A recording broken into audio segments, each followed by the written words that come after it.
The man in the ventilation. When Melissa moved into her new apartment, on the very first night she noticed something strange. She heard someone breathing. At first she thought they were neighbors. The house was old, the walls were thin, but the breathing wasn't muffled. It was nearby, deep and hoarse, as if someone with a severe cold was hiding nearby. The sound came from the ventilation. She pressed her ear to the bars above the bed. The sound disappeared immediately, only metallic silence. Melissa decided she was imagining things and went to bed. But the following nights it returned. It's always at 2:30 a.m. Sometimes scratching was added to the breathing, as if fingernails were slowly being dragged along the inner walls of the air ducts. She complained to the landlord.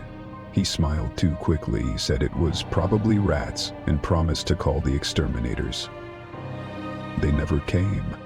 A week later, Melissa noticed that things in the apartment were changing their position. Her favorite coffee mug wasn't in the sink, but on the table.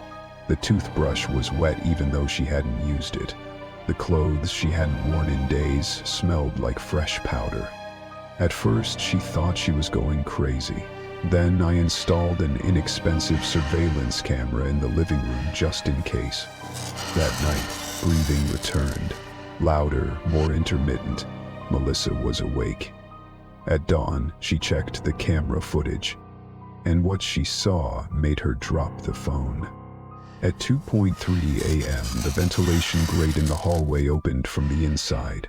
A pale, emaciated creature crawled out, moving like an insect.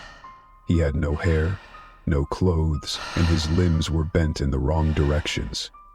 The face was expressionless, with chapped lips and empty eyes which, however, looked directly at the camera. It crawled across the floor, got to its feet, and entered the bedroom. The recording stopped. In the morning, she escaped from the apartment and went to the police. The recording was shown to the experts, but the moment where the creature appeared was ruined. Just static. The police found no signs of forced entry. The landlord claimed he didn't know anything. When Melissa tried to show the ventilation, it was sealed. It seems to have been sealed forever. It was as if it had never been opened. Melissa refused to come back. She moved in with a friend in another neighborhood.